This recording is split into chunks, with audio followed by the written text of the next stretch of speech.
Hello and welcome to ignited minds. आपका स्वागत है द हिंदुस्तान के एनालिसिस में। आज 9 सितंबर 2024 हम न्यूज़ आर्टिकल्स डिस्कस करने वाले हैं। 9 आर्टिकल्स मैंने आपके सामने हाईलाइट किए हुए हैं। 9 के 9 आर्टिकल्स हमारे लिए इम्पोर्टेंट हैं। मैं आपको इनकी इम्पोर्टेंस बता रहा हूँ। टॉक अबाउट मणिपुर वायलेंस, तो ये पिछले 1.5 साल से कंटिन्यू है। हम आज इसको दोबारा देखेंगे because there is again a push in curbing the violence and stopping the violence, क्योंकि अभी रिसेंटली कुछ मिसाइल अटैक्स भी हुए हैं और सीएम का भी एक स्टेटमेंट आया हुआ है मणिपुर से। तो we will see what is the basis of the Kuki and Zo violence. इसके बाद स्टैंडिंग कमिटीज से 2 आर्टिकल्स हैं। One is this standing committee, another is department related standing committee.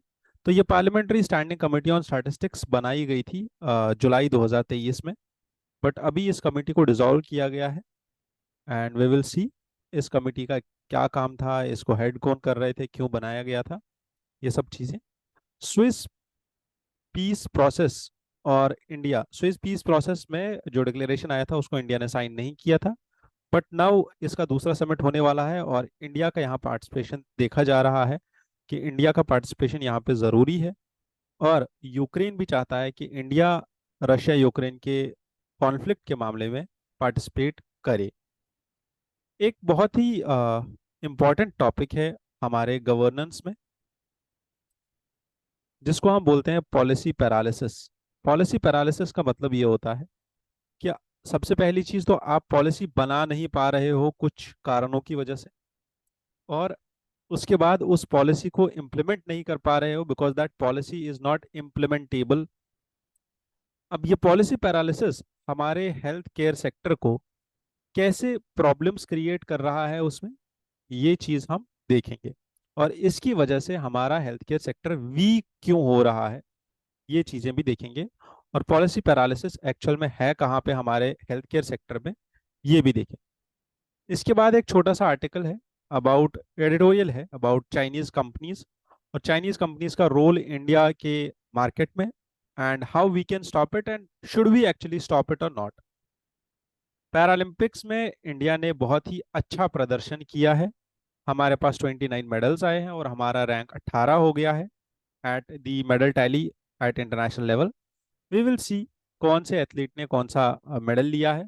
वो हमारे लिए उतना इम्पोर्टेंट नहीं है जितना हमारे लिए इम्पोर्टेंट ये है कि हम इस चीज़ का एक नोट बनाए, बिकॉज यूजुअली यूपीएससी ऐसे इंटरनेशनल इवेंट्स, चाहे वो स्पोर्ट्स से ही क्यों ना हो, क्वेश्चंस पूछने लगा है। इसके बाद साइक्लोन इन अरेबियन सी, जो हमने रिसेंटली देखा था, cyclone Asna in Arabian sea. We will see how these cyclones in Arabian sea form, इनके पीछे का बेसिक कारण क्या है और अभी ये ज़्यादा क्यों हो रहे हैं on the onset of climate change. Last में वी विल सी कि कॉर्ड समिट जो 2025 की होने वाली है वो कहाँ होगी। वो एक्चुअल में इंडिया में होगी। ये यूएसए एंड इंडिया ने अग्री किया है कि कॉर्ड समिट जो 2024 की होने वाली थी वो इंडिया में होने वाली थी, वो अब यूएसए में होगी, और यूएसए में जो 2025 की समिट होने वाली थी वो अब इंडिया में होगी। ये सब चीज़ें डिस्कस करेंगे। डिस्कस करने से पहले I want you to understand that there is a very good quote by Jim Rohn, and he says either you run the day or the day runs you. It means कि आपको आपके leadership और आपको आपकी authority के skills daily develop करने होंगे। आपको आपके दिन को खुद चलाना होगा। अदरवाइज होगा ये कि कोई भी काम आएगा, किसी का भी काम होगा, किसी का कॉल आएगा, किसी का मैसेज आएगा, आपका मन करेगा कि कोई किताब पढ़ने का और आपको कोई इंसान बोलेगा कि आप ये चीज़ पढ़ लो, वो चीज़ पढ़ लो, यूट्यूब पे सजेशन आ जाएगा, इंस्टाग्राम पे रील आ जाएगा, आपका दिन उसी में वेस्ट हो जाएगा। If the day is running you, it means आपके जो ऑब्जेक्टिव्स हैं, आपके जो टारगेट्स हैं वो कंप्लीट नहीं हो रहे हैं। If you are running the day, it means जो आपने टारगेट्स सेट किए हुए हैं फॉर द डे, आप उन टारगेट्स पे काम कर रहे हो और आप लास्ट में उन गोल्स को अचीव कर रहे हो। ठीक है, इसका मतलब ये है कि अगर आप पहली लाइन को फॉलो करते हो तो आपकी प्रिपरेशन सही रास्ते पे है, और अगर आप दूसरे लाइन को फॉलो कर रहे हो तो आपकी प्रिपरेशन को दोबारा से रीस्ट्रैटेजाइज करने की जरूरत है। सबसे अच्छा तरीका मैं जो यहाँ पे स्टूडेंट्स को बताता हूँ अपने मेंटोरशिप में, वो ये होता है कि आप सुबह उठें और सबसे पहला काम अगर आप करें तो 20 मिनट्स का एक्सरसाइज करने के बाद आप 20 मिनट्स अपने दिन के टारगेट्स को सेट करने में लगाएं कि मेरे लिए सबसे क्या इंपॉर्टेंट 5 चीजें हैं जो मुझे आज के दिन में अचीव करनी है। अगर आप ये 5 चीजें अचीव कर लेते हो आज के दिन में, then only you consider your yourself that आपने आपका दिन खुद जिया है और आपने आपका दिन खुद रन किया है। ठीक है, यहां तक अगर आपको फिर भी दिक्कत आ रहा है, आपको अपने दिन को चलाने में दिक्कत आ रहा है, तो आप कंसल्ट कर सकते हो और आपको मेंटोरशिप सेशन में ये सब चीजें सिखाई जाएंगी। Let's begin with the discussion. And discussion को स्टार्ट करते हुए हमारा ये ट्रेडिशन रहा है इस न्यूज़पेपर एनालिसिस में कि हम स्टार्ट करते हैं यूपीएससी के प्रीलिम्स के पीवाईक्यू से, क्योंकि PYQ is the only guide to prelims. Mains के लिए the only guide is your syllabus and PYQs, but prelims के लिए the only guide is your PYQs, because syllabus इतना कंसाइज में दिया हुआ है कि आप सिलेबस के सहारे नहीं चल सकते हो। मेंस में आपका सिलेबस का हर एक वर्ड इंपॉर्टेंट हो जाता है, बट प्रीलिम्स में आपके पीवाईक्यूज इंपॉर्टेंट हो जाते हैं, क्योंकि पीवाईक्यूज आपको बताते हैं कि आपको कितने थीम्स को कितने लेवल तक प्रिपेयर करना है, कितना डीप आपको उस थीम में जाना है।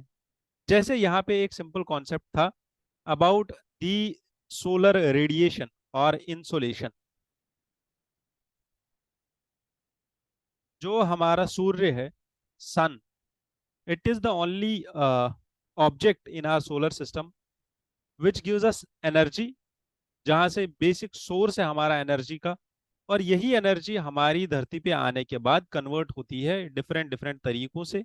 चाहे आप सोलर एनर्जी बताओ या चाहे आप फोटोसिंथेसिस बताओ जिसमें ये फूड एनर्जी में कन्वर्ट होती है, और बाकी सारी चीजें। बट यहाँ पे आपका क्वेश्चन क्या पूछ रहा है? क्वेश्चन पूछ रहा है that the atmosphere is heated more by incoming solar radiation than by the terrestrial radiation. अगर आपको पता हो तो इनकमिंग सोलर रेडिएशन जो अर्थ पे आती है और जो आउटगोइंग सोलर रेडिएशन होती है जो अर्थ से रिफ्लेक्ट होकर जाती है, इन दोनों में अंतर ये होता है कि एक शॉर्ट लेंथ होती है और दूसरा लॉन्ग वेव रेडिएशन होती है। ठीक है, अब कंडीशन यहाँ पे ये है कि जो आपकी शॉर्ट वेव रेडिएशन होती है वो आपके एटमॉस्फेयर को इजीली पेनिट्रेट करके आ जाती है, बट जो लॉन्ग वेव रेडिएशन होती है वो रुक जाती है और वो पेनिट्रेट नहीं कर पाती है वापस। And due to some obstructions and due to our climate, हमारा जो एटमॉस्फेयर है वो हीट अप होता है। और वो कैसे हीट अप होता है? जो हमारे धरती के बाद यहाँ से वापस जा रही है टेरेस्ट्रियल रेडिएशन। इस कॉन्सेप्ट को समझने के लिए आपको हीट बजट का कॉन्सेप्ट समझ में आना जरूरी है। जैसे इनकमिंग सोलर रेडिएशन अगर आपके 100 यूनिट्स आ रहे हैं सन से लेके यहाँ तक, अर्थ तक, तो it is only 47% of it which gets absorb by ocean and land.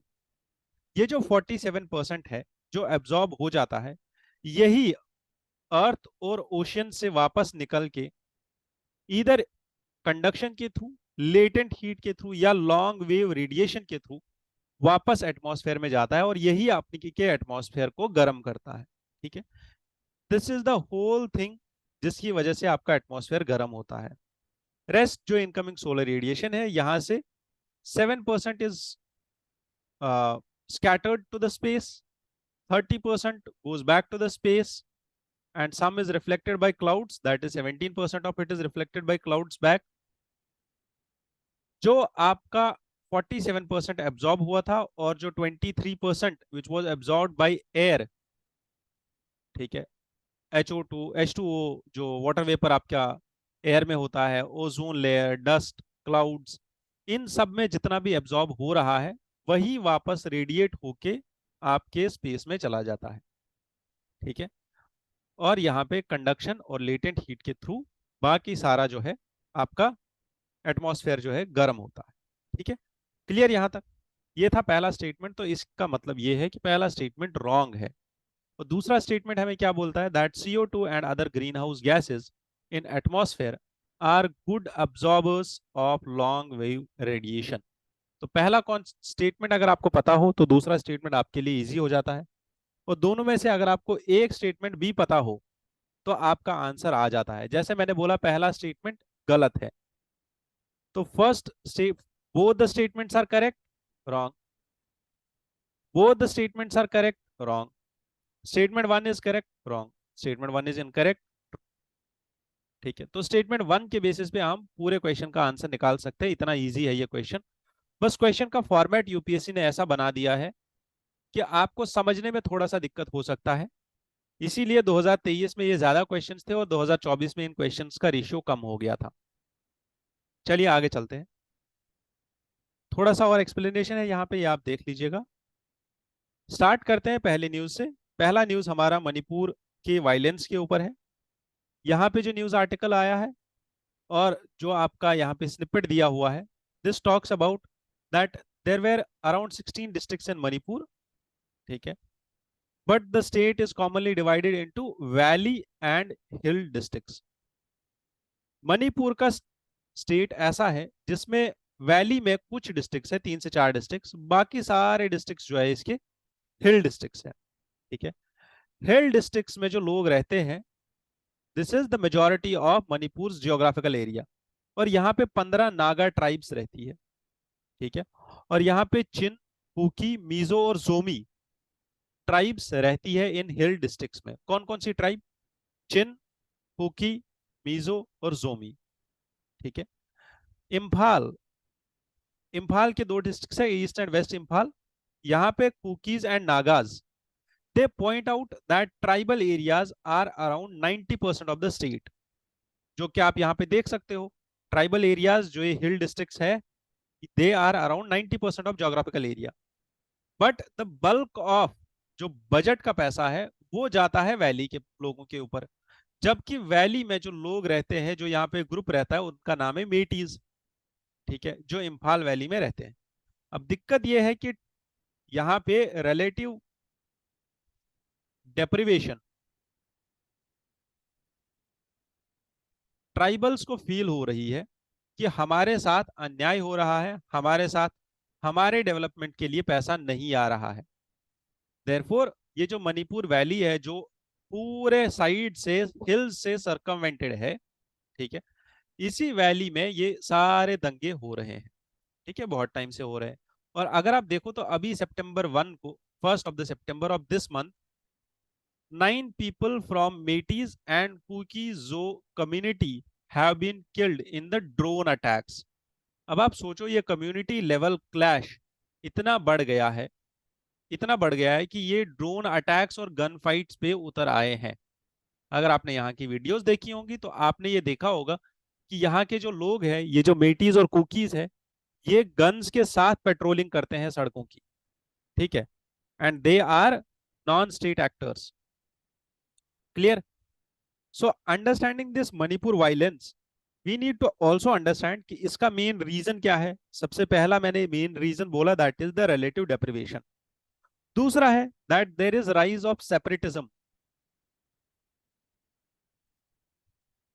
In Manipur.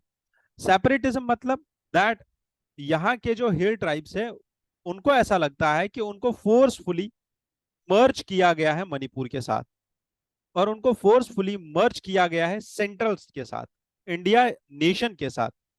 And what they want is कि उनको अपना एक स्टेटहुड मिल जाए। ठीक है, और मणिपुर जो कि इससे पहले किंगडम ऑफ मणिपुर कहलाता था, उसको इंडिया में जोड़ा गया था। कब मणिपुर को इंडिया में कब जोड़ा गया था? 15 October 1949। और 1972 में Manipur was given a status of state. ठीक है, बट इसके बाद यहाँ पे there happened the rise of militancy. Militancy में यहाँ पे प्राइम ग्रुप्स जो है, वन इज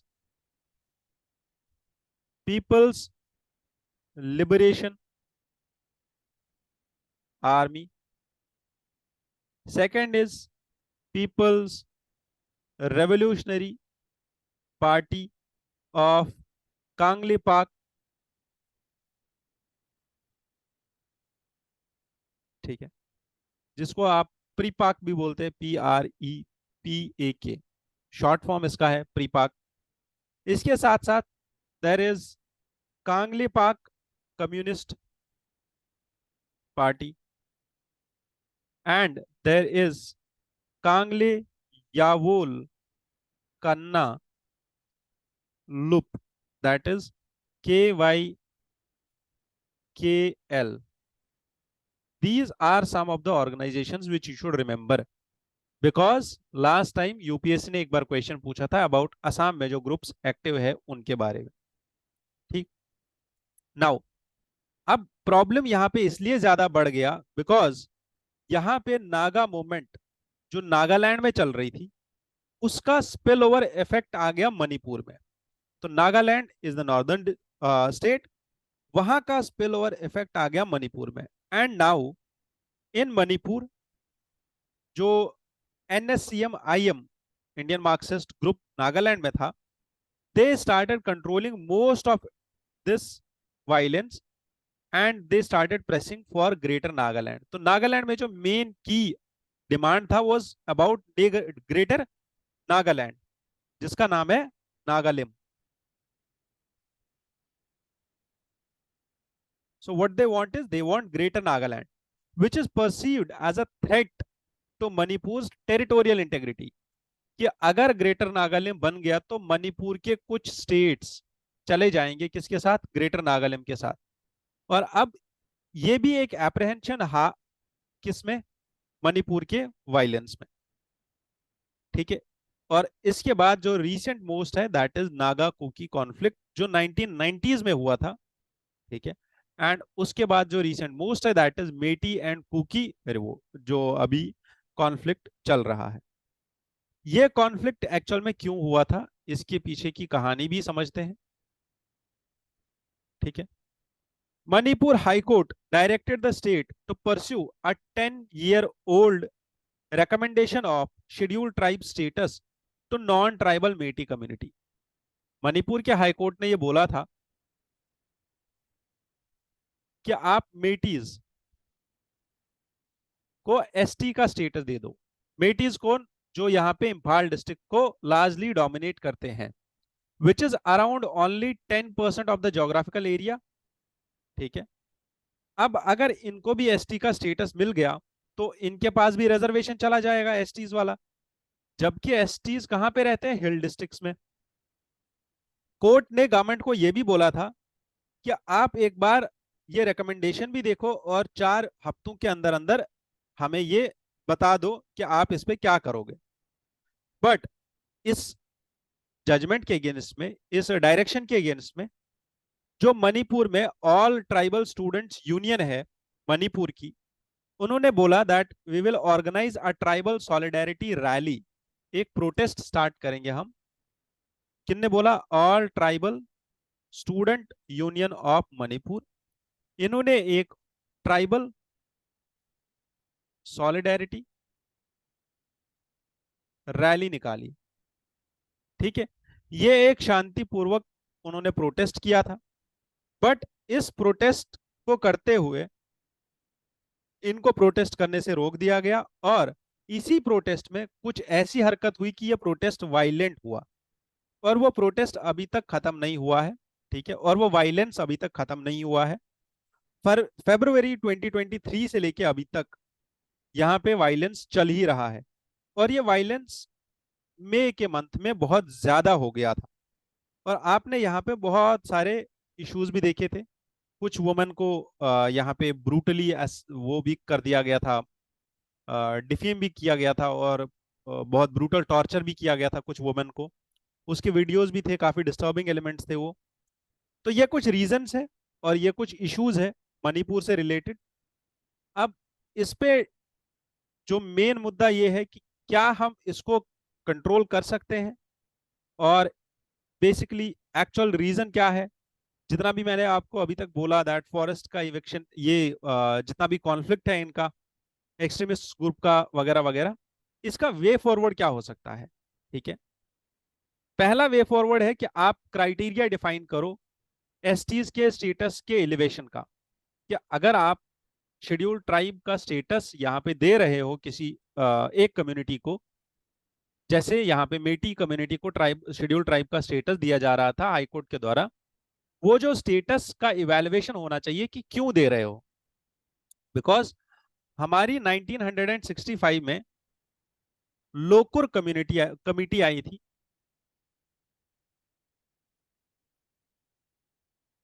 लोकुर कमिटी ने बोला था दैट आप चार चीजें देखो, किसी भी ट्राइब को सबसे पहले उनको शेड्यूल ट्राइब डिक्लेयर करने के लिए आप तीन चार चीजें देखो पहले। जैसे वो प्रिमिटिव होने चाहिए, उनका एक कल्चर डिस्टिंक्ट कल्चर होना चाहिए, उनकी जो जियोग्राफिकल आइसोलेशन होनी चाहिए वो जियोग्राफिकली आइसोलेटेड होने चाहिए, एंड उनके अंदर शाइनेस ऑफ कांटेक्ट होना चाहिए, मतलब वो आम लोगों से ना मिले, वो मिलने में झिझक महसूस करते हो। एंड लास्ट में उनका आप बैकवर्डनेस भी देखो कि वो लोग कितने बैकवर्ड है।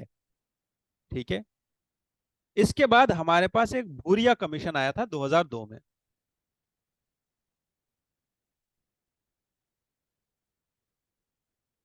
ठीक है, 2002 में भूरिया कमीशन आया था, एंड ये एक हाई लेवल कमेटी बनाई गई थी। और ये जो कमीशन था, इट वाज हेडेड बाय वर्गिनिस जाजा। इसी को हम जाजा कमेटी रिपोर्ट भी बोलते हैं। ठीक है, एंड इन्होंने क्या बोला कि आप सबसे पहले ट्राइबल कम्युनिटीज का क्रिटिकल इश्यूज को एड्रेस करो। जैसे आप इनका लाइवलीहुड देखो, आप इनकी एजुकेशन देखो, आप इनका हेल्थ देखो, और आप इनकी डिस्प्लेसमेंट को रोको। प्लस ये जहां भी माइग्रेट कर रहे हैं वहां पे इनको देखो कि क्या इनके पास सारे एवेन्यूज है, और जो भी इनके अगेंस्ट में लीगल मैटर्स चल रहे हैं वहां पे इनकी हेल्प करो। तो ये कुछ रिकमेंडेशंस है और ये कुछ पॉइंट्स है जो हम अपने क्वेश्चन के वे फॉरवर्ड में दे सकते हैं। अगर आपने ये अभी तक नोट नहीं किए तो मैं आपको बोलूंगा कि ये सारे पॉइंट्स नोट करके रखो, क्योंकि ये पॉइंट्स आपको दोबारा कहीं नहीं मिलेंगे। ठीक है, आगे चलते हैं। ये वाला editorial talks about the standing committee on statistics. अभी ये स्टैंडिंग कमिटी ऑन स्टैटिस्टिक्स क्यों बनाई गई थी? क्योंकि स्टैटिस्टिकल डेटा और सेंसस जो कि 2021 में होने वाली थी, बट वो नहीं हुई बिकॉज ऑफ द कोविड-19, और वो अभी तक डिले ही हो रही है। अब स्टैटिस्टिकल डेटा में कुछ वेरिएशंस आ रही थी और हमें कुछ पैरामीटर्स को भी स्टडी करना था। इस कमिटी को हेड करने के लिए चीफ इकोनॉमिस्ट एंड एक फॉर्मर स्टैटिस्टिशियन थे हमारे चीफ स्टैटिस्टिशियन प्रणब सेन, इनको अपॉइंट किया गया था as the head of this committee. ठीक है, बट कल की डेट में ऐसा हुआ है that this committee got dissolved, और जो इसके हेड है उनका ये बोलना है दैट मुझे भी खुद नहीं पता है कि क्यों डिसबैन की गई है। मेरे पास भी बस एक ईमेल आया और मैंने देखा कि कमेटी जो है वो डिसबैन कर दी गई है। ठीक है, हम समझते हैं कि स्टैटिस्टिकल हेल्प और स्टैटिस्टिक्स की कमिटीज क्यों बनाई गई थी और इंडिया में स्टैटिस्टिक्स का अभी पोजीशन क्या है। हमारे पास सबसे टॉप पे मॉस्पी आती है, ministry of statistics and programme implementation. ये एक इंडिपेंडेंट मिनिस्ट्री है जो बनाई गई थी 1999 में। ठीक है, इसको बनाने में हमने दो डिपार्टमेंट्स को मर्ज किया था। One was the department of statistics and another was the department of programme implementation. इन दोनों डिपार्टमेंट्स को मर्ज करके मॉस्पी बनाई गई थी। ठीक है, इसके बाद इस मिनिस्ट्री में दो विंग्स हैं। एक विंग स्टैटिस्टिक्स के साथ डील करती है, दूसरी प्रोग्राम इंप्लीमेंटेशन के साथ डील करती है। स्टैटिस्टिक्स वाली विंग को हम बोलते हैं एनएसओ, विच कंसिस्ट्स ऑफ, जिसमें हमारा होता है central statistical office, that is CSO. इसमें हमारे पास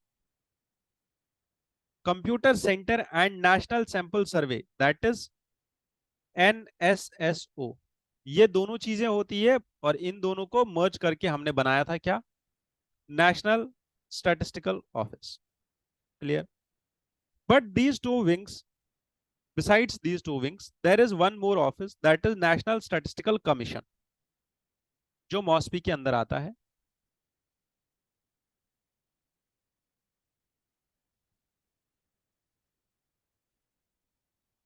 ये कमीशन क्या काम करता है? This commission was created by a resolution and is acting one autonomous institute. ये कमीशन स्टैटिस्टिकल डेटा को एनालाइज करता है. इसके साथ साथ हमारे पास एक और इंस्टीट्यूट है जिसका नाम है Indian statistical institute. This is an institute of national importance and it's an autonomous institute. तो मॉस्पी के अंदर हमने देखा कौन कौन सी चीज है. मॉस्पी को बनाया गया था इन दो डिपार्टमेंट्स से, और यही दो डिपार्टमेंट्स की दो विंग्स अभी भी मॉस्पी के अंदर है. स्टैटिस्टिक्स वाली विंग में एनएसओ आता है. एनएसओ के अंदर दो ऑफिसेस है, वन इज सीएसओ एंड दूसरा है एनएसएसओ. मॉस्पी के अंदर नेशनल स्टैटिस्टिक्स कमीशन भी आता है, और मॉस्पी के अंदर एक ऑटोनॉमस स्टैटिस्टिक्स इंस्टीट्यूट है जो मॉस्पी से बाहर है. ये एक ऑटोनॉमस इंस्टीट्यूट है ना, इंडियन स्टैटिस्टिकल इंस्टीट्यूट. ठीक है. ये सब चीजें हमारे यहाँ डेटा के लिए बनी है और डेटा को ही टैकल कर रही है, स्टैटिस्टिक्स को टैकल कर रही है. ठीक है. यहां तक क्लियर कट कहानी समझ में आ गई हमारी. What was the need for us to have one more committee, that is standing committee on statistics? Because NSO का जो डेटा है, this data is somehow losing its credibility. Because 2019 में government decided to junk results of two major NSSO household surveys, और इनने बोला कि NSO के अंदर डेटा क्वालिटी के इश्यूज है, कि क्वालिटी डेटा एनएसओ प्रोड्यूस नहीं कर रहा है. इसीलिए डेटा की क्वालिटी को इंप्रोवाइज करने के लिए हम एक स्टैंडिंग कमेटी बनाएंगे. स्टैंडिंग कमेटी बनाने के लिए इन्होंने सोचा. देन अगर आप देखो तो ग्राउंड रियलिटीज और जो डेटा एनएसओ प्रोड्यूस कर रहा है उसमें बहुत ज्यादा डिफरेंसेस है. जैसे एग्जाम्पल के तौर पे इंडिया के जो की इकोनॉमिक इंडिकेटर्स है, जैसे inflation, GDP, poverty, they continue to be based on 2011-12 numbers. 2011-12 का इसका बेस लेके हम अभी तक इसको उसी बेस पे कैलकुलेट कर रहे हैं. Therefore, it compels government to start a new thing. इसीलिए एक स्टैंडिंग कमिटी ऑन स्टैटिस्टिक्स बनाई गई थी. ठीक है. और इसका मेन मैंडेट क्या था? इसका मैंडेट था to identify areas where there are data gaps, suggest ways to fill the gaps and conduct pilot services, conduct pilot surveys. Plus it will also study the fine tune new approach for capturing better data.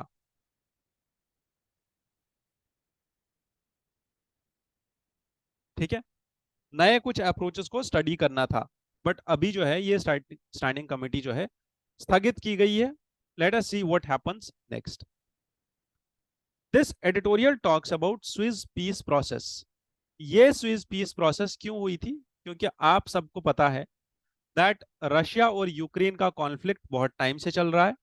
Russia और Ukraine के conflict को इतना importance था कि 2024 और 2023 में दोनों papers में यूपीएससी ने क्वेश्चन पूछे about the places from this region. इनमें लिविव अभी रिसेंटली न्यूज में था, कीव हमेशा न्यूज में रहता है, Kharkiv, Luhansk, Rostov, Mariupol, Donetsk, Dnipro, Odesa, Odesa is a port city, and Chisinau. ये कुछ ऐसी लोकेशंस है जो आपको पता होनी चाहिए कि कौन सी लोकेशन कहाँ पे पड़ती है. जैसे चिसिनाव मोल्डोवा में पड़ती है. ठीक है. बुकारेस्ट रोमेनिया में पड़ती है. लिविव यूक्रेन में, और ये यूक्रेन के वेस्ट साइड में पड़ती है. Kyiv is in the central north region. Kharkiv is the north east region. Luhansk eastern region, Rostov Russia की सिटी है, Donetsk it is the conflict area, main conflict area, है ना। And there are some areas which are claimed by the separatists. अब इस पूरे area में जो है कॉन्फ्लिक्ट चल रहा है किसका, रशिया और यूक्रेन का। बट इस कॉन्फ्लिक्ट को रिजॉल्व करने के लिए अगर आप देखो तो अभी रिसेंटली पिछले महीने अगस्त के मंथ में ही प्राइम मिनिस्टर मोदी जी ने क्या काम किया, सबसे पहले वो गए कहां पे, पुतिन से मिलने, रशिया। फिर वो गए जेलेंस्की से मिलने, और फिर वो वापस आने के बाद एक कॉल करते हैं बाइडन को। ठीक है। अब समझने वाली बात यह है कि इंडिया यहाँ पे एक ऐसा रोल प्ले कर रहा है जहां पे वो रशिया, यूक्रेन और यूएसए को ऐसा एक प्लेटफॉर्म प्रोवाइड कर रही है जहां पे India can act as a mediator. ठीक है। क्योंकि जब मोदी जी का विजिट रशिया को हो रहा था उसी टाइम पे वेस्टर्न साइड में नेटो की एक समिट चल रही थी। ठीक है। समझना ये है, नेटो की समिट चल रही है और इंडिया जो है रशिया के साथ है, तो it means that it was criticised at international level कि इंडिया का ईस्ट की तरफ और रशिया की तरफ जो इंक्रीजिंग कोऑपरेशन है वो कहीं ना कहीं पे क्वेश्चन में आ रहा है। बट समझने वाली बात यह है यहाँ पे दैट इंडिया एक ऐसा रोल प्ले कर रहा है यहाँ पे जो क्रिटिकल हो सकता है वर्ल्ड पीस के लिए। क्योंकि पिछले महीने ही जुलाई में स्विस पीस प्रोसेस हुई थी जिसमें बहुत सारे नेशंस ने पार्ट लिया था।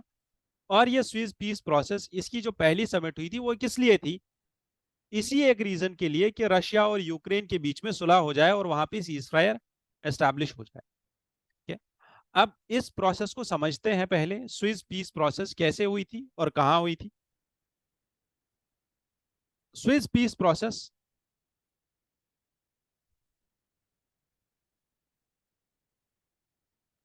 इसका एक और नाम भी है, that is summit on peace in Ukraine.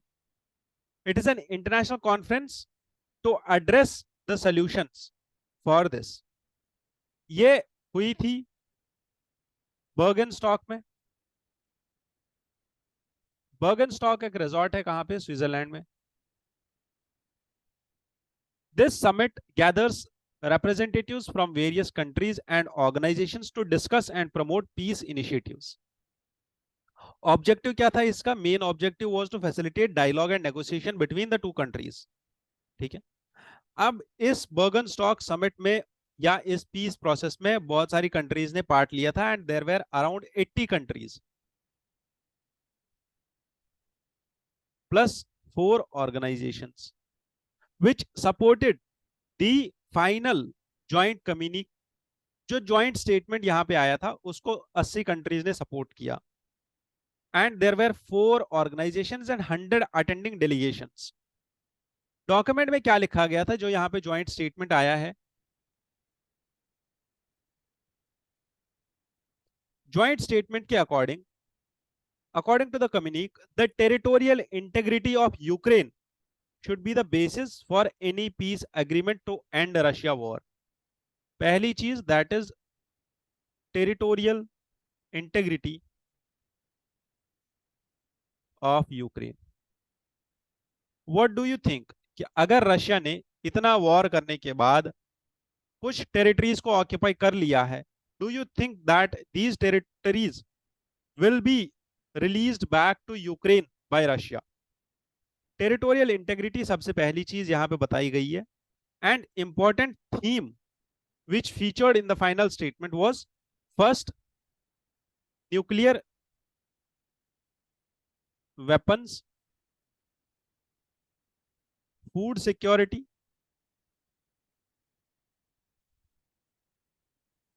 and तीसरा Ukrainian agriculture, agricultural products, they should be securely and freely provided to the third countries.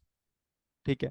जितने भी कंट्रीज को ये फूड प्रोडक्ट्स चाहिए होते हैं यूक्रेन के, because this is the most important reason for agricultural production of Europe. यहीं से सप्लाई होता है बहुत सारा वीट और राइस इस पूरे रीजन में। ठीक है। और इस समिट में ये भी बोला गया था कि हम कमिटमेंट देते हैं पीस की तरफ, ह्यूमैनिटेरियन एड देंगे यूक्रेन को, वॉर टोन एरियाज को हम हेल्प करेंगे, और इंटरनेशनल कोऑपरेशन भी की जाएगी इस लेवल पे। अब इंडिया का स्टैंड इस समिट में क्या रहा? India's stand in this summit was that India had joined the summit to explore the ways to negotiate settlements on various complexes. It was represented by the Secretary West in the Ministry of this External Affairs. और इन्होंने यहाँ पे बोला that Prime Minister Narendra Modi actually was invited to attend the summit. However, India, which has strategic ties with Moscow and strong dependence on Russia's defense, decided to send secretary level officials. इसके बाद India also decided that we will not sign the joint communique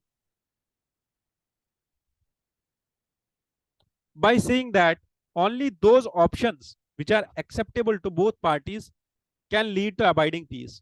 If both the parties are not accepting on this, then peace process cannot be achieved. अब India ने यहाँ पे हाथ पीछे ले लिया। अब अगर इंडिया ने यहाँ पे हाथ पीछे ले लिया है तो what India is about to prepare? India is about to prepare to being a mediator and provide another solution for this conflict. ठीक है, और यही चीज यूक्रेन के एम्बेसडर ओलेक्सेंडर पॉलिशुक ने बोली है that we hope prime minister Narendra Modi his visit to Ukraine and his conversations with Ukrainian president indicate that India जो है वो सपोर्ट करेगा हमारी पीस बिल्डिंग एफर्ट्स को लेके। ठीक है, क्लियर कट, यहां तक समझ में आ गई चीजें सारी। Now next news talks about with or without Chinese companies, what we can do with Chinese companies and what we cannot do. Do we actually think that India can ever be free of Chinese companies? ठीक है, author यहाँ पे highlight करते हैं production linked incentive scheme को। Production linked incentive scheme हमारी क्या बात करती है कि अगर कोई भी फॉरेन डायरेक्ट इन्वेस्टमेंट और यहाँ पे प्रोडक्शन को इंक्रीज करता है, जितना उसके प्रोडक्ट इंक्रीज होंगे उतना ही उनके इंसेंटिव्स को भी इंक्रीज किया जाएगा। ये इंसेंटिव्स क्या होंगे? ये टैक्स रिबेट होगा, ये डिस्काउंट होगा, और ये टैरिफ में कमी की जाएगी उस एक कंपनी को लेके। अगर आप देखो तो इस स्कीम की मदद से there has been an allocation of 6000 crore to this scheme in 2023-2024 budget. ठीक है, government actually focuses to build expertise within the country through this scheme. ठीक है, और एक्सपर्टीज हम कैसे डेवलप कर सकते हैं? हमने रिसर्च एंड डेवलपमेंट को 1100 करोड़ दे दिए, इलेक्ट्रॉनिक्स एंड आईटी सेक्टर को 600 करोड़ दे दिए इस साल के बजट में।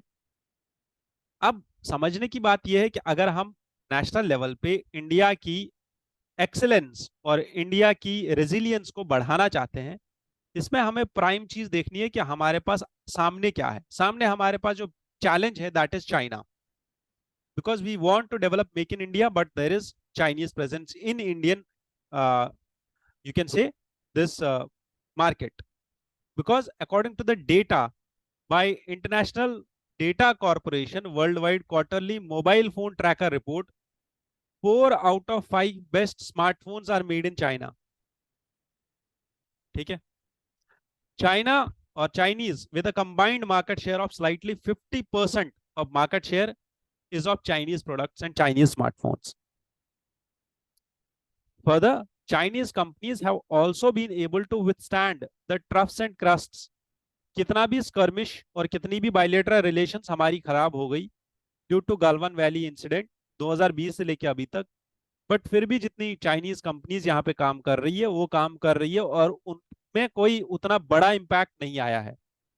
Even though we started the narrative of vocal for local by Indian government, ठीक है, उसके बाद भी वो कंपनीज उतना रेजिलियंट है, वो कंपनीज उनकी अपनी रेजिलियंस इतनी ज्यादा है कि उन पे उतना इम्पैक्ट नहीं आ रहा है। ठीक है, ऑल्दो लॉस हो रहा है बट उतना इम्पैक्ट नहीं आ रहा। Now the author also suggests कि हमारे पास क्या ऐसे स्टेप्स है जो हमने इंडियनाइजेशन को लेके लिए हुए हैं। First is the entry of Tata electronics as a contract manufacturer of smartphone devices is an prime example of growing Indianisation. तो टाटा ने अभी एक नया वेंचर स्टार्ट किया था, टाटा इलेक्ट्रॉनिक्स। वो इसीलिए स्टार्ट किया था कि स्मार्टफोन्स को हम प्रोड्यूस करना स्टार्ट करें। ठीक है। It began its taking over the operations in India. और इनने क्या स्टार्ट किया विस्टॉन में, and have covered much ground in their negotiations to acquire Pegatron. वो ताइवानी सप्लायर्स दोनों को इनने एक्वायर कर लिया। इसके साथ साथ meanwhile the Chinese smartphone companies have traded cautiously. अब कंपनीज क्या कर रही है उसके साथ हमें उतना ज्यादा डिटेल में जाने की जरूरत नहीं है, बट अंडरस्टैंड अगर हमारी कंपनीज यहाँ पे आ भी रही है, अगर इंडियनाइजेशन हो भी रहा है, इंडियन कंपनीज आ भी रही है, but talk about the components which are used in smartphones. ठीक है। How can we develop a platform where all the manufacturing of all smartphone components actually is held in India along with a robust supplier network? It requires ancillary industries, that is वो industries जहां से आपको raw material मिले, जहां से आपको छोटे छोटे कंपोनेंट्स मिले, जैसे आईसी चिप्स, ट्रांजिस्टर्स, कैपेसिटर्स और बाकी सारी चीजें, plus clusters of technological knowledge, uninterrupted power supply, better working and living conditions. ये सब चीजें आपके पास हो तब आप सोच सकते हो कि हमारा इंडियनाइजेशन होगा। But what actual ground reality in India is that the push by Indian Ministry of Electronics and Information and Commerce and Industry to ease the visa norms for Chinese technicians। Last month की ये news है कि जो हमारी ministry of electronics and information technology और ministry of commerce and industry है, इन्होंने decide किया था और इनने एक प्रपोजल दिया था कि जितने भी चाइनीज टेक्नीशियंस है उनके वीजा प्रोसेस को इजी कर दो ताकि वो इंडिया में आके काम कर पाए। क्यों? बिकॉज वो लोग काम अच्छा करते हैं, उनकी प्रोडक्टिविटी हमसे ज्यादा अच्छी है। क्यों? बिकॉज वो लोग ही है, अगर आप देखो चाइना का जो मेन प्रोसेस रहा है इंडस्ट्रियलाइजेशन का, जो इनकी मेन पॉलिसी रही है इंडस्ट्रियलाइजेशन की, इन्होंने लेबर फोर्स को सप्लाई किया बाहर की कंट्रीज में। उनने वहां पे स्किल्स सीखे, उनने वहां पे सीखा टेक्नोलॉजी को इंटीग्रेट कैसे करते हैं, टेक्नोलॉजी बनाते कैसे हैं। ठीक है। हर लेवल पे मैकेनाइजेशन कैसे हो सकता है। ठीक है। जितना ज्यादा मैकेनाइजेशन होगा उतनी ही चाइना बनेगा फैक्ट्री ऑफ द वर्ल्ड। वही चीज अब हमें भी करनी पड़ेगी कि हमें चाइना से लोगों को बुलाना पड़ेगा, वो लोग आएंगे, हमारे यहाँ को के लोगों को सिखाएंगे, और तब जाके हम ये चीज बोल सकते हैं कि हमारा रेजिलियंस बढ़ेगा और हमारा ह्यूमन कैपिटल डेवलप होगा। ठीक है। अगर आप देखो तो गवर्नमेंट का जो इकोनॉमिक सर्वे था, जो इस साल का इकोनॉमिक सर्वे है, it talks about that we should promote foreign direct investment from China. We should promote FDI from China rather than being fixated on the China plus one diversification strategy। कि हम बस ये देखें कि China में MNCs जा रही है तो हम भी उनके लिए एक प्लेटफॉर्म प्रोवाइड करें कि आप इंडिया में भी आ जाओ, चाइना में जा रहे हो तो इंडिया में भी अपना एक यूनिट एस्टैब्लिश कर लो। ठीक है। या इंडिया उनके लिए एक ऑल्टरनेट प्लेटफॉर्म हो, इंडिया उनके लिए एक ऑल्टरनेट मार्केट हो अपनी जो मैन्युफैक्चरिंग चेन है उनको एस्टैब्लिश करने के लिए। ऐसा किए बगैर हम ये भी सोच सकते हैं कि चाइना से हमारे यहाँ एफडीआई आ जाए, चाइना के लोग हमारे यहाँ इन्वेस्ट करें, उससे भी हमें टेक्नोलॉजी ट्रांसफर और स्किल ट्रांसफर होगा और हमारे यहाँ की इंडस्ट्री जो है डेवलप हो जाएगी। ठीक है। चलो, this editorial is important for governance, a part of GS2। ठीक है। एंड गवर्नेंस में सबसे इंपॉर्टेंट चीज है पॉलिसी बनाना। ठीक है। Policy formation, and policy formation के बाद एक और चीज है पॉलिसी इंप्लीमेंटेशन प्लस पॉलिसी को पास करना। ठीक है। अब अगर पॉलिसी ऐसी बनाई जो पहले तो लेजिस्लेचर में या एग्जीक्यूटिव के थ्रू पास ही नहीं हो रही है, उसके बाद वो इंप्लीमेंट भी नहीं हो रही है, तो उसके बाद रिजल्ट्स भी नहीं आएंगे। ठीक है। अब इसी चीज को बोलते हैं पॉलिसी पैरालिसिस। अब ये एडिटोरियल क्या बोल रहा है, इस पूरे एडिटोरियल को समझते हैं। There are diverse public health needs in India across social strata and the perception to prioritise these public health needs is important. Government के जो कुछ पॉलिसी डिसीजंस है are available based on the available resources, जो हमारे पास already resources है, चाहे आपके पास doctors हो, चाहे आपके पास वेंटिलेटर्स हो, मशीनरी हो, टेस्टिंग फैसिलिटी लैब्स हो, इन्हीं के बेसिस पे आप पॉलिसी बना रहे हो, ठीक है।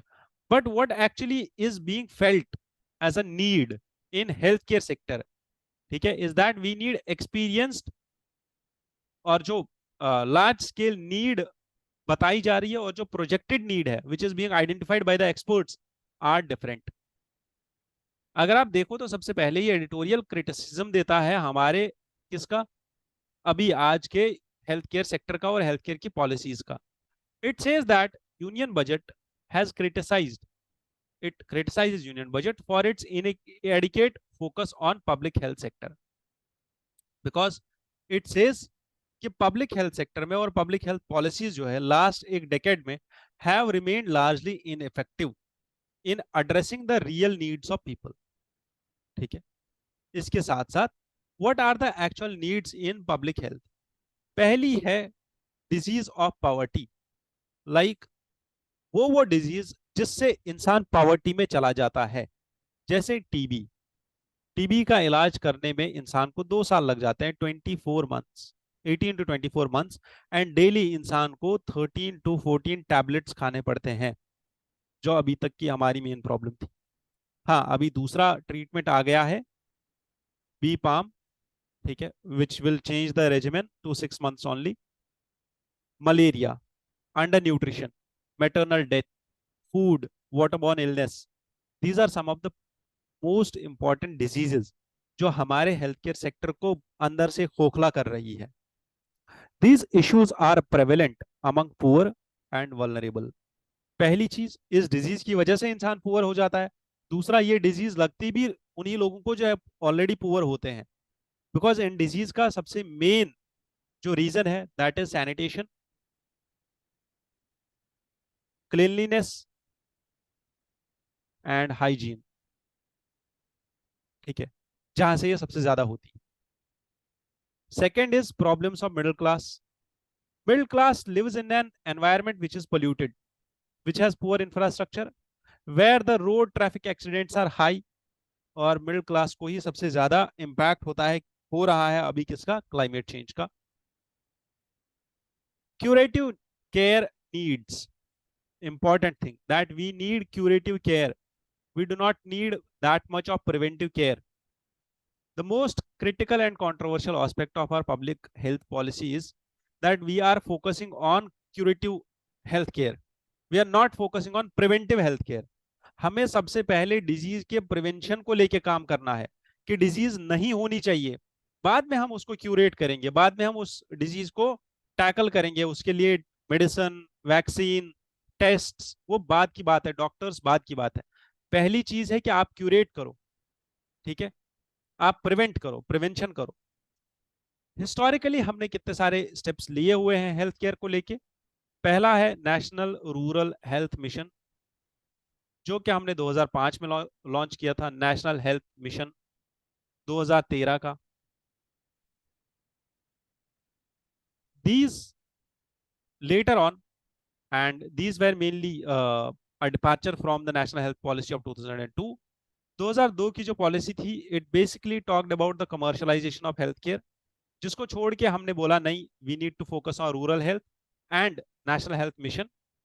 और नेशनल हेल्थ मिशन में हमने सबसे पहली चीज क्या की कि हम सब सेंटर्स बनाएंगे, प्राइमरी हेल्थ सेंटर्स बनाएंगे और कम्युनिटी हेल्थ सेंटर्स बनाएंगे, इंफ्रास्ट्रक्चर इंक्रीज करेंगे हेल्थ केयर का। Plus we also thought to shift to publicly funded health insurance schemes like प्रधानमंत्री जन आरोग्य योजना, आयुष्मान भारत, 5 लाख रुपीज का इंश्योरेंस, ठीक है। अब ये सारी चीजें हमने करी फॉर बेटर हेल्थ केयर, और इन सब चीजों का इंपैक्ट क्या रहा, that real beneficiaries are private health care providers.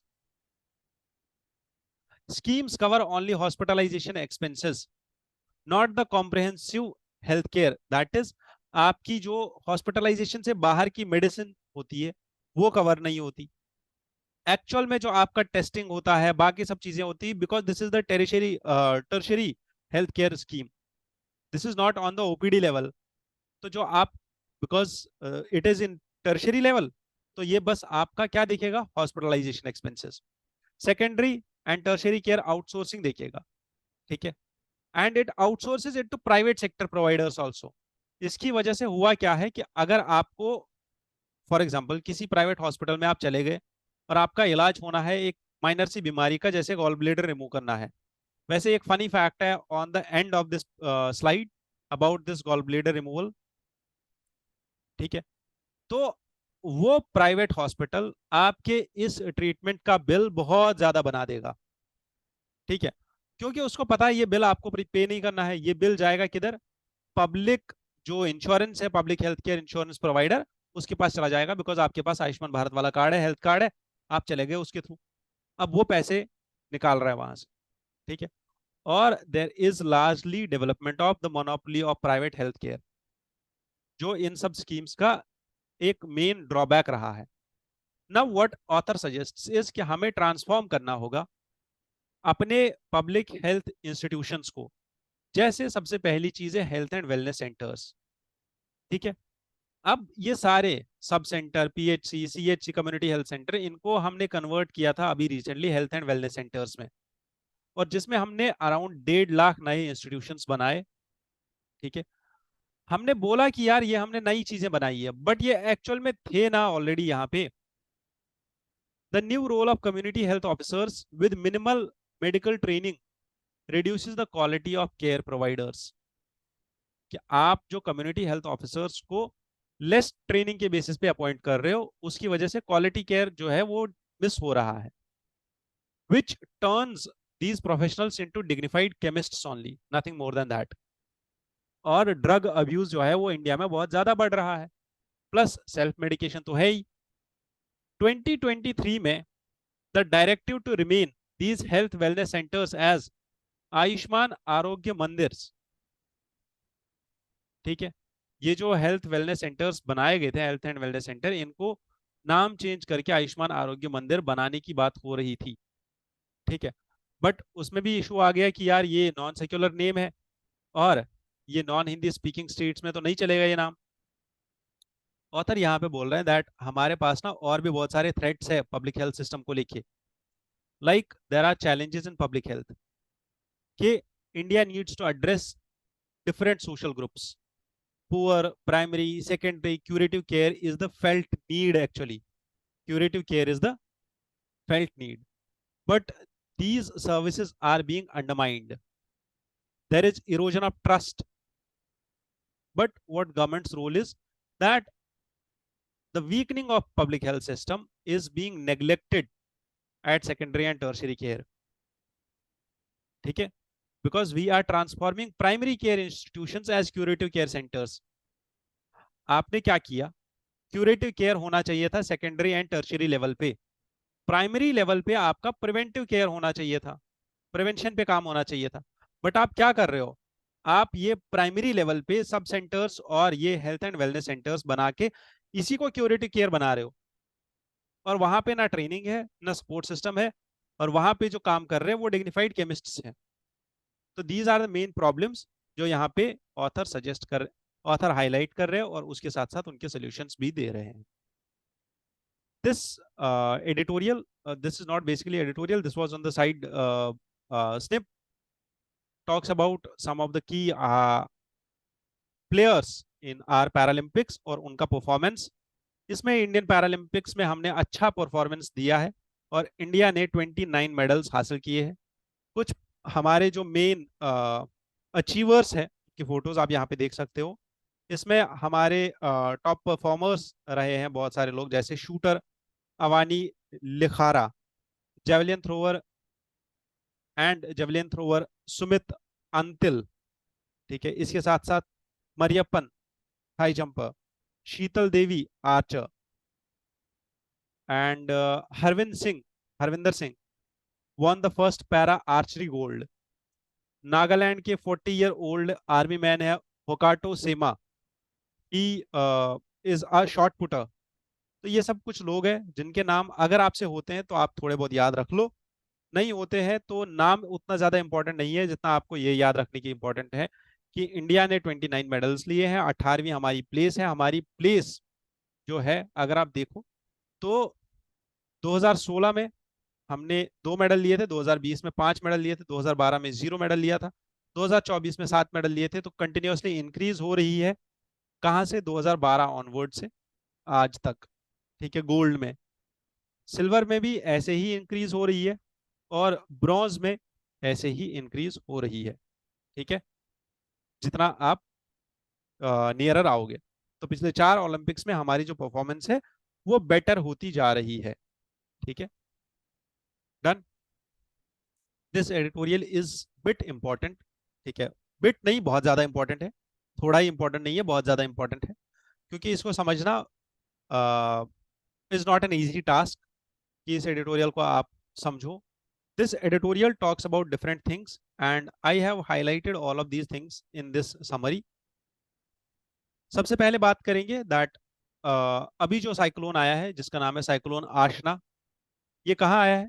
ये हमारा अरेबियन सी में आया है। अब इंडिया के नॉर्थ वेस्टर्न कोस्ट में और ईस्टर्न कोस्ट में बहुत सारे यहाँ पे भी साइक्लोन्स आते हैं और यहाँ पे भी साइक्लोन्स आते हैं, बट अरेबियन सी में बहुत कम साइक्लोन्स आते हैं और बे ऑफ बंगाल में ज्यादा साइक्लोन्स आते हैं। प्लस आपको समझना ये है यहाँ पे कि ये साइक्लोन्स अरेबियन सी में कैसे आ रहे हैं और यहाँ पे क्यों ऐसा बोला जा रहा है that this is the only this is the first cyclone since 1960s and this is the only fourth cyclone of its own nature ever happened in Arabian Sea. तो let's discuss this in detail और ये भी देखेंगे बाद में, हम इसकी summary भी देखेंगे। और सबसे पहले हम ये देखेंगे दैट ये साइक्लोन और ये एडिटोरियल क्या बोल रहा है हमें। Cyclone season in north Indian ocean, the north Indian ocean has experienced 2 cyclone seasons, जबकि बाकी सारे रीजन्स में देर इज ओनली 1। तो ये हमारा जो साइक्लोजेनेसिस है, नॉर्थ इंडियन ओशन में देर आर 2 साइक्लोन सीजन्स। ठीक है, क्लाइमेट चेंज की वजह से ये साइक्लोन सीजन्स में अनयूजुअल पैटर्न देखने को मिला है। अगर आप इंपॉर्टेंस देखो नॉर्थ इंडियन ओशन की, सबसे पहली चीज जो इंडिया के मॉनसून को ये मेन रोल प्ले करता है इंडिया के मॉनसून में, that is North Indian Ocean. ठीक है, why? Because this is the ocean जहां से हमारा मॉनसून का मेन मॉइस्चर आता है। जितनी भी हमारे यहाँ रेन्स होती है वो समंदर से ही उठती है और वो नॉर्थ इंडियन मॉनसून से ही आती है, नॉर्थ इंडियन ओशन से ही आती है। ठीक है, large amount of the evaporation from Arabian Sea and Bay of Bengal is required, which implies that these seas must be warm. तो जितना भी ये रीजन है, ठीक है, कौन सा रीजन? ये पूरा region, this should be warm for the monsoon to what happen. ठीक है, पहली चीज। Next, cyclonic activity. Despite being warm tropical oceans, the North Indian Ocean is least active in terms of cyclone. ठीक है, why? Because the factors that both favor and suppress cyclone formation, दोनों factors यहाँ पे available होते हैं। पानी, अगर आप देखो यहाँ पे एक यूनिक सर्कुलेशन होती है इंडियन ओशन में। ठीक है, होता क्या है,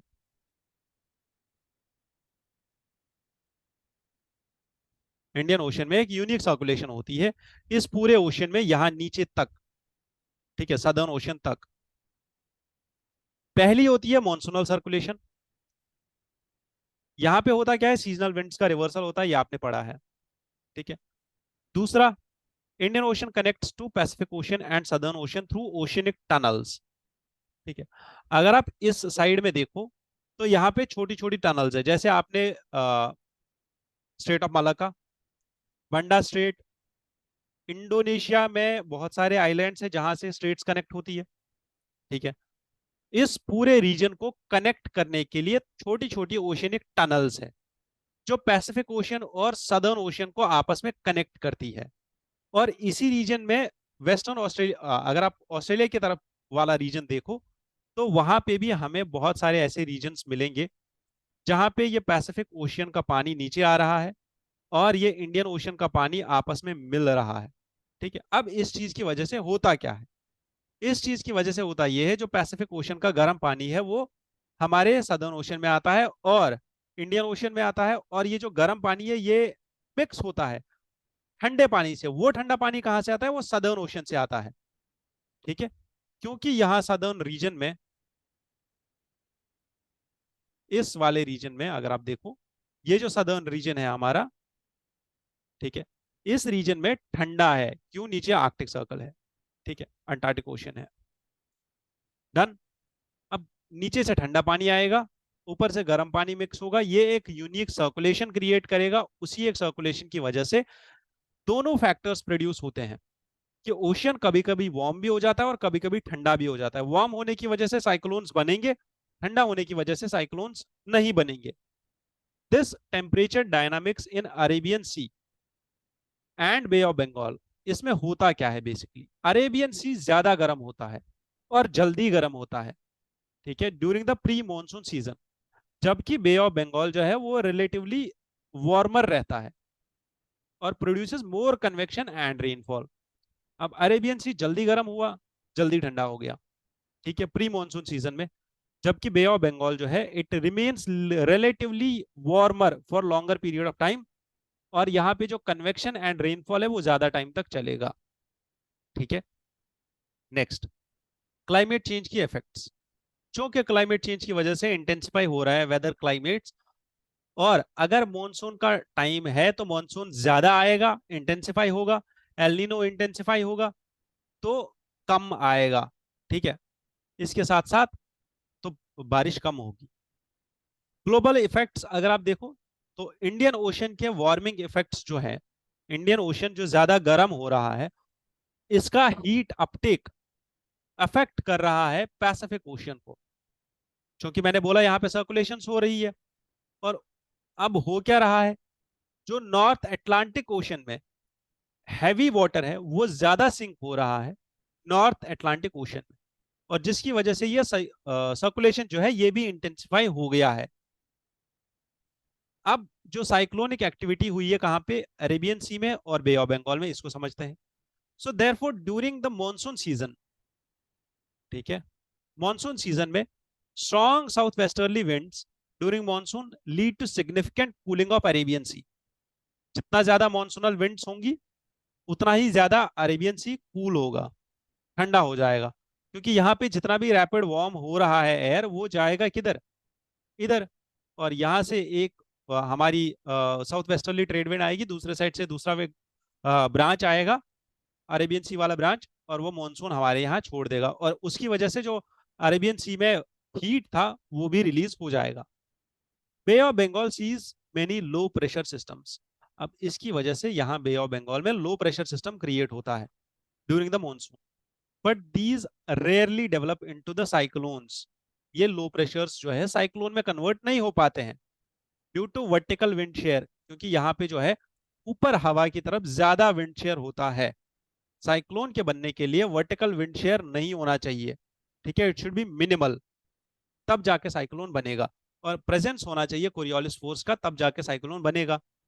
अब साइक्लोन सीजन में होता क्या है? साइक्लोन दो टाइप पे बनता है और दो टाइम पे बनता है, प्री मॉनसून और पोस्ट मॉनसून। ये वही चीज है जो एडिटोरियल ने स्टार्ट में बोली थी, दैट इंडियन ओशन में दो साइकिल्स आते हैं, दो सीजन आते हैं मॉनसून, ये इसके साइक्लोन के। ठीक है, Arabian Sea is less prone to cyclones due to cooler temperatures, stronger wind shear and low convective activity. Usually cyclones Arabian Sea में कम बनते हैं, बे ऑफ बंगाल में ज्यादा साइक्लोन्स बनते हैं देन अरेबियन सी। ठीक है, दिस इज यूजुअल। बट जब मॉनसून आता है, सी, एक है मॉनसून के आने से पहले का टाइम, दूसरा है मॉनसून के आने के बाद का टाइम, और तीसरा टाइम है जब मॉनसून आ रहा होता है, जब बारिशें हो रही होती है, जब मॉनसून टच कर लिया होता है इंडिया के कोस्ट को, उसके बाद उसके बाद जितने टाइम तक मॉनसून का पीरियड रहेगा उतने टाइम तक अरेबियन सी में नहीं बल्कि बे ऑफ बंगाल में लो प्रेशर सिस्टम डेवलप होगा। बट ये लो प्रेशर सिस्टम साइक्लोन में कन्वर्ट नहीं होगा। इसका मतलब ये है जितने टाइम तक मॉनसून चलेगा उतने टाइम तक अरेबियन ये बे ऑफ बंगाल में मॉनसून्स नहीं आएंगे, उतने टाइम तक बे ऑफ बंगाल में साइक्लोन्स नहीं आएंगे। ठीक है, क्लियर कट कहानी यहां तक। बट मॉनसून आने से पहले और मॉनसून जाने के बाद साइक्लोन्स आना स्टार्ट होंगे। कहां पे? बे ऑफ बंगाल में भी और अरेबियन सी में। बट बे ऑफ बंगाल में ज्यादा आएंगे, अरेबियन सी में कम आएंगे। क्लियर? खत्म। अब समझते हैं साइक्लोन आसना को। साइक्लोन आशना या आसना, इसमें हुआ क्या? There is an upward trend, a slight increase in the number of cyclones in Arabian Sea 2010 के बाद से। ठीक है, बहुत सारे साइक्लोन्स आ गए अरेबियन सी में। बट साइक्लोन आसना एक ऐसा यूनिक फेनोमेना है जो अगस्त के महीने में हुआ है 2023 में, 2024 में, अभी अगस्त के महीने में। It generated excitement due to its unusual formation from strong land borne depression over the warm Arabian Sea. हुआ क्या? गुजरात के कोस्ट में यहाँ पे डिप्रेशन क्रिएट हुआ। ठीक है, a land borne depression, Gujarat के कोस्ट पे डिप्रेशन बॉर्न हुआ और इस डिप्रेशन को कन्वर्ट होते होते ये साइक्लोन में बन गया और ये लैंड टू सी की तरफ जाने लगा और ये गया और आगे मिला कहां पे? ओमान की तरफ ये बढ़ रहा था। This is the first north Indian cyclone since 1981 in the month of August September. ठीक है, 1981 से आज तक ये पहला ऐसा है जो अगस्त सितंबर के महीने में अरेबियन सी में आया है। Depression grew usually unusually over land and transition towards ocean, और ये साइक्लोन बना और ये वार्म अरेबियन सी से टेम्परे ये अपना जितना भी मॉइस्चर था, जितनी भी विंड्स थी, वो उठाया और चलता गया कहाँ? ओमान की तरफ।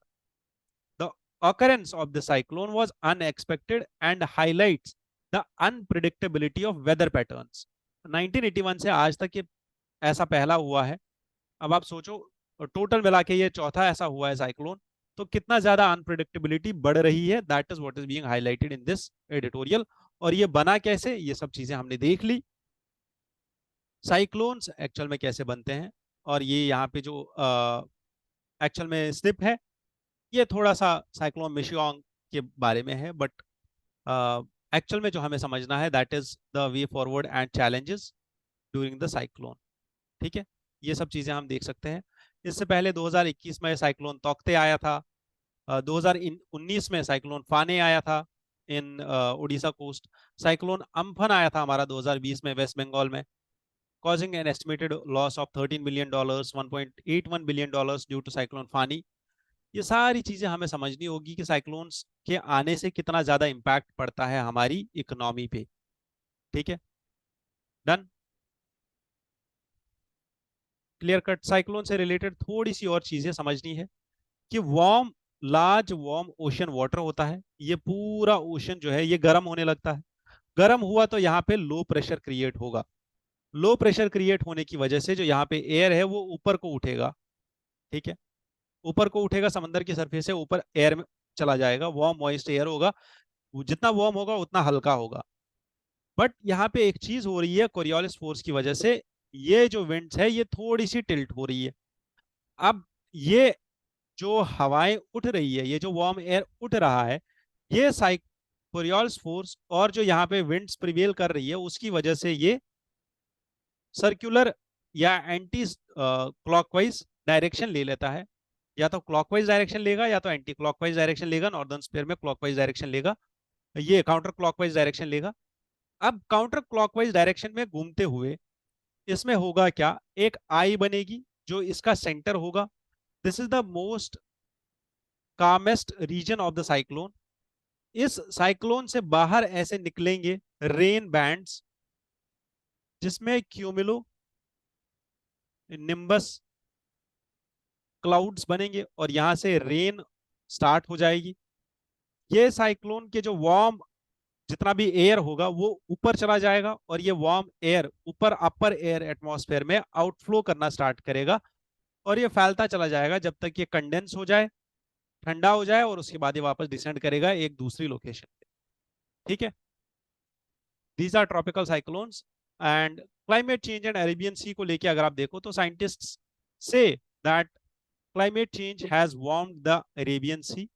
वार्मर अरेबियन सी की वजह से there are 5 cyclones in Arabian Sea जो आए हैं 2019 से लेके अभी तक, और 3 cyclones in Bay of Bengal. But अगस्त सितंबर के महीने में एक ऐसा साइक्लोन आना जो गुजरात के कोस्ट से लैंड से सी की तरफ चला जाए, this is only the first cyclone since 1981 till now. Done. चलिए आगे चलते हैं। Next there are these parliamentary standing committees. Parliamentary standing committees और departmental standing committees, they will be set up. अभी हमारे पास 24 ऐसी कमिटीज है जिनको सेटअप किया जाता है पार्लियामेंट के द्वारा। और ये किस लिए होती है? ये एग्जीक्यूटिव को रिस्पॉन्सिबल ठहराने के लिए उनकी रिपोर्ट्स को एग्जामाइन करती है। बेसिकली हमारे पास 17 ऐसी डिपार्टमेंट रिलेटेड स्टैंडिंग कमिटीज थी, और 1993 तक हमारे पास ये थी। 1993 में इनको बनाया गया था, और इनको बनाने के लिए लोकसभा रूल्स कमेटी ने प्रपोजल दिया था कि ऐसी कमिटीज बनाई जाए, डिपार्टमेंट रिलेटेड स्टैंडिंग कमिटीज बनाई जाए। 2004 में इन कमिटीज को इंक्रीज करके 24 कर दिया गया था, 24 ऐसी कमिटीज बनाई गई थी। फंडामेंटल पर्पस जो इन कमिटीज का है is to ensure accountability of executive, that is council of ministers headed by prime minister. Some more important facts about these committees are that all the ministries or departments of central government shall be governed by 24 department committees, standing committees. ये हर एक department को और हर एक ministry को govern करेंगी। हर एक standing committee में 31 members होते हैं, ठीक है, जिसमें 21 मेंबर्स होते हैं लोकसभा के, और 10 मेंबर होते हैं लोकसभा के, ये राज्यसभा के, सॉरी, ठीक है। मेंबर्स ऑफ लोकसभा और Rajya Sabha are nominated by chairman और स्पीकर, ठीक है। स्पीकर नॉमिनेट करता है लोकसभा के लोगों को, चेयरमैन नॉमिनेट करेगा राज्यसभा के लोगों। प्लस क्या मिनिस्टर यहां पे अपॉइंट हो सकता है? Minister has no membership in these committees. Ministers को यहां पे अपॉइंट नहीं किया जा सकता है। Each standing committee has a term of 1 year. 1 साल के लिए इसको बनाया जाता है। आउट ऑफ 24, 24 में से 8 committees work under Rajya Sabha and 16 committees work under Lok Sabha, ठीक है। क्लियर? ये कुछ फैक्ट्स है जो आपको याद रखने हैं, डायरेक्ट प्रीलिम्स में पूछे जा सकते हैं। लास्ट में क्वाड समिट जो मैंने आपको बोला इंडिया में होने वाली थी, अब यूएसए में होगी, क्योंकि वहां पे यूनाइटेड नेशंस की एक समिट होने वाली है, और उस समिट के चलते यहाँ पे क्वाड नेशंस भी आपस में मिल लेंगे। यूएसए के साथ बात होने के बाद हमने ये डिसाइड किया है कि इस साल का समिट यूएसए में होगा, और 2025 वाला समिट इंडिया में किया जाएगा। अब उस 2025 की समिट में या तो कमला हैरिस आएंगी या तो डोनाल्ड ट्रंप आएंगे, क्योंकि वो दोनों अभी प्रेसिडेंशियल इलेक्शंस लड़ रहे हैं, कहां पे? यूएसए में। Done. This news is not that much funny which we think. Boy dies after quack performs a surgery watching YouTube. Gall bladder निकालना था किसी लड़के का, and if you know that अगर हम अपने हेल्थ केयर सेक्टर से क्वैक्स को निकाले, झोला छाप डॉक्टर इनको अगर निकाले, केमिस्ट्स जो सर्जरी करने लग जाते हैं, केमिस्ट्स अगर इनको निकाले, तो हमारे पास अगर बचेगा तो दैट इज 1500 पेशेंट्स के लिए हमारे पास बस एक डॉक्टर बचेगा। 1500:1 अप्रॉक्स हमारा डॉक्टर पेशेंट रेशियो रहेगा। This is something which we should be which we should be aware of and which we should be cautious of. ये एक सीरियस कंसर्न है हमारी हेल्थ केयर सेक्टर को लेके, ठीक है। चलो इसके साथ आपको बोलते हैं goodbye, all the best. आप अपनी प्रिपरेशन अच्छे से करिए, और आपकी प्रिपरेशन के लिए ये जो हिंदू न्यूज़पेपर का एनालिसिस होता है ये हम रोज अपनी चैनल पे लेके आते हैं। आप सेम चैनल को सब्सक्राइब कर लीजिए और नोटिफिकेशंस के लिए बेल आइकन प्रेस कीजिए, और आपको ये वीडियोस रोज मिले, और आप द हिंदू न्यूज़पेपर से मिनिमम जितने भी, अगर आपने देखा होगा आज तक जितना हमारा एनालिसिस है, 25 to 30 क्वेश्चंस आते हैं करंट अफेयर्स से यूपीएससी के पेपर में। बाकी सारे स्टेट पीसीएस ने भी यही पैटर्न अडॉप्ट किया हुआ है। 25 से 30 क्वेश्चन 100 क्वेश्चन के पेपर में आ ही जाते हैं, और इसमें से around 25 questions the Hindu newspaper से हो जाते हैं। 25 नहीं तो 20 क्वेश्चंस तो डेफिनेटली हो जाते हैं द हिंदू न्यूज़पेपर से। ठीक है, so with this, thank you once again for joining into this session.